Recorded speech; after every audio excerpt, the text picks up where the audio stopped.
We are going to attempt to break the world record for the fastest driving across the country in an electric car. The current record's around 45 hours. We're leaving the garage. What time is it, Hunter? 12:02. 12:02, and the race is on.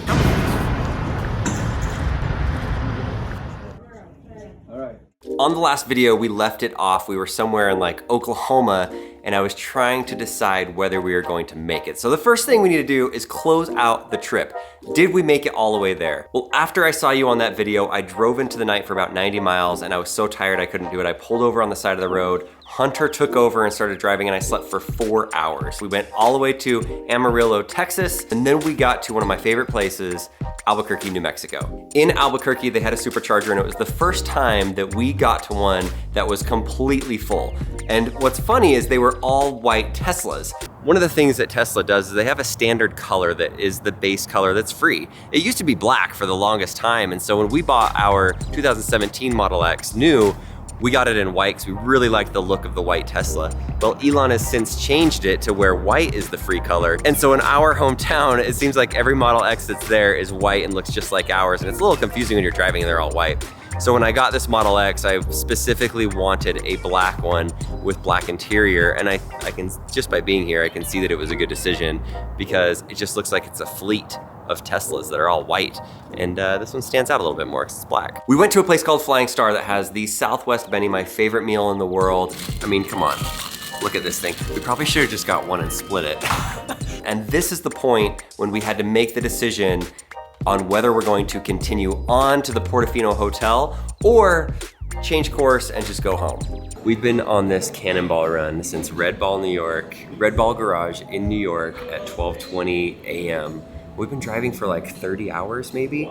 We're in Albuquerque, New Mexico, and if you look at the time, it shows that we're gonna arrive 48 hours from when we left. That's fantastic, that's really fast, but the record that Out of Spec Motoring did, which they went all in, like they were driving 140 miles an hour, being really smart about the amount of energy that they get from each one. This one we wanted to show like with the best Tesla, with version 3 supercharging, if you drive like a normal person, maybe a little 10 to 15 over at times, but like a normal person, how fast can you do it? And I was thinking that we might be able to compete just because of the car, but it turns out, no. They did 45 hours, we're basically at 48. We're going to reroute to southern Utah and just head home. But check it out down there, that is the Colorado River.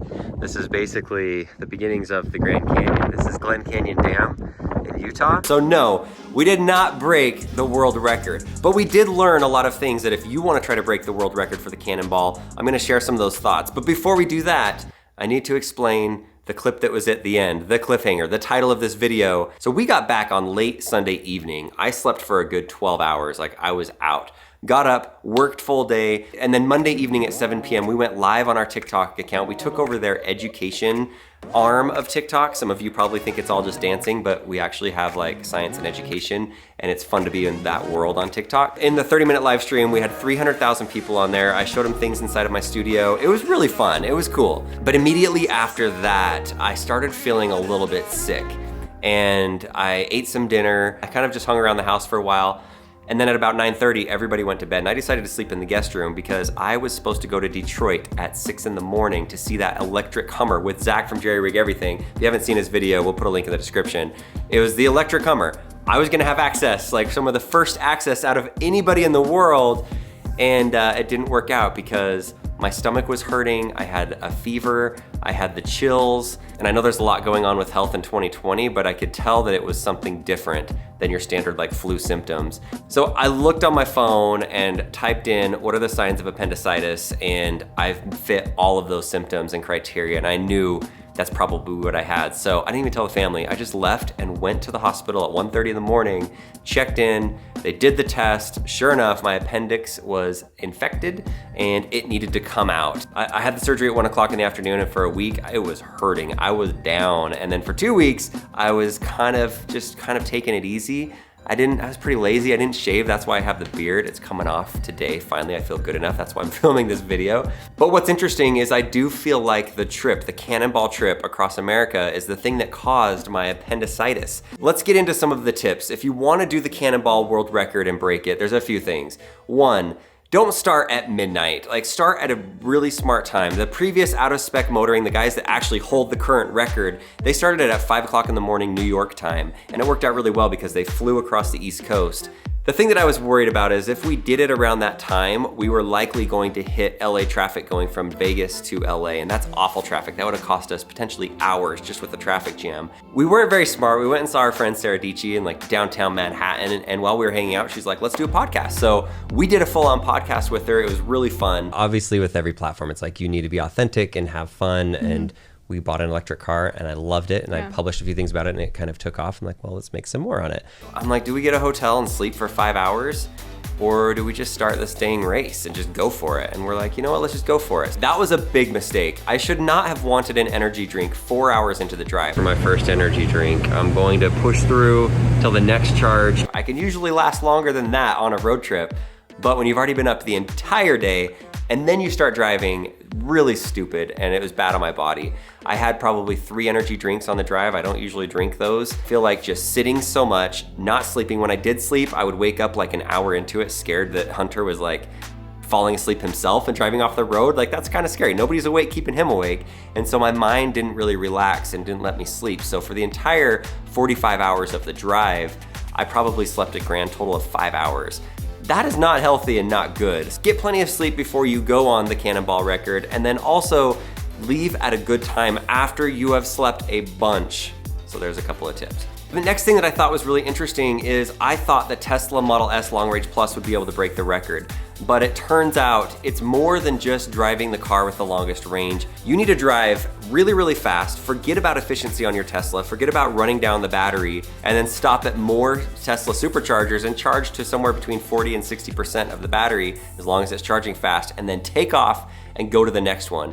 That's something I was not comfortable doing because driving over 100 miles an hour just is not the safest thing. If you get pulled over in some states and you're going over 100, there's a good chance you're gonna be in jail, and that's not something I'm interested in, even if it is for some kind of record. Another way to break the record is to start in Los Angeles and end in New York, because there's usually a 10 to 15 mile an hour wind that you're driving into. And what that does is if you're driving 60 miles an hour from the east to the west, and there's a 15 mile an hour wind, on the Tesla's efficiency, it counts it as you driving 75 miles an hour or somewhere around that because of the wind blowing into your face that you're pushing into.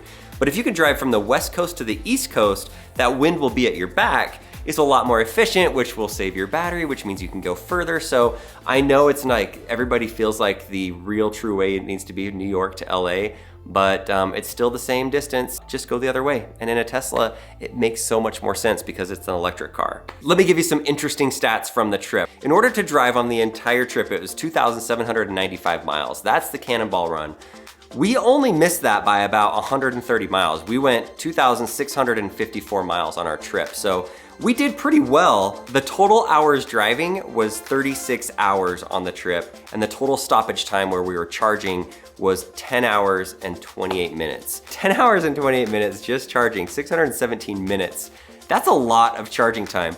We stopped to charge 14 times along this trip. I'm pretty sure the people that broke the record, they stopped 25 or 26 times. So that right there just tells you how important it is to drive faster and stop at more chargers if they were able to beat us by hours. At one point when we were halfway across the country, we had less than 2 hours to make up in order to beat their record.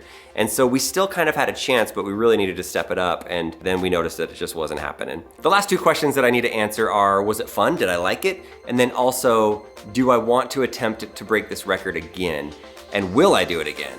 I liked it. Yes, it was interesting. It was a good experience in some ways, but the fact that I was so tired made me not like it as much, and feeling sick and all of that, and then getting appendicitis. You probably see it in my face. I feel pretty beat up. And that leads into the next question, would I do it again? Right now, I'm saying no, I wouldn't do it again. I think I did my attempt. I drove almost all the way across the country, didn't beat it, but I would be convinced to do it again if there was a few things. If Tesla came out with new battery packs that were better and like longer, like the new ones that they're working on right now for the Cybertruck, and if I was able to leave at a decent time and not be as tired to start off, so that I wake up refreshed, drive an entire day and not even be tired. And another thing I would want to do is get a bed inside of the trunk. There are these beds called Dream Case that you can put in a Tesla Model S where you put it in the back seat and it's a legit mattress and you can lay down.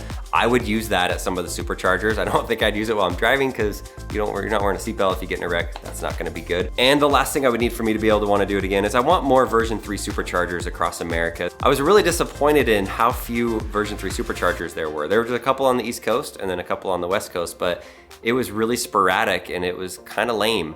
And some of the ones that we stopped at, one of the ones that hurt us a bunch, let me pull it up on the list. It was in Effington, that was like the worst one. Effington Supercharger is not super fast. It's at like 80 kilowatt hours the entire time. It didn't go up, it didn't go down. I could have probably saved 20 minutes there if I would have noticed how slow it was, got just enough for the next charger, and then just taken off to the next charger, and hopefully that one's closer to 150. But sometimes it's really frustrating when you pull up to a supercharger that's pretty full on the version 2s. The version 2 superchargers do share stalls with people. So like when we pulled up, it was really low because somebody else was charging. And then even when they left, for some reason, it was still low. So version 3 superchargers, I need more of those in the country to do it. So here we are 3 weeks into owning my Tesla and we already have 5,000 miles on it, which I think is insane. We've taken a few other road trips in the meantime while I was laid up and could just sit there all the time. Took some road trips.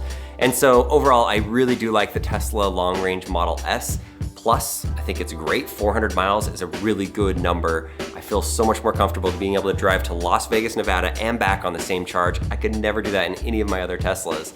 And so I'm incredibly excited because I feel like 500 miles is the range that's coming soon for not just Tesla, but Mercedes-Benz and Ford and GMC. Like I feel like a lot of companies are getting closer to that 500 mile range. That is the perfect number. That's what you need. You don't even need to try to get like 700 or 1,000 miles. 500 miles is the perfect distance for a road trip Tesla. I really enjoy road trips with a Tesla, just maybe not all the way across the country on little or no sleep and your appendix is infected. That's not suggested. So there you go. There's the trip. Thanks for watching. Congrats to the record holders, Out of Spec Motoring. You still own it. You killed it. And congrats to the next person that breaks the record. I'd love to see somebody break the record. Let's see an electric car go faster than the 45 hours across the country.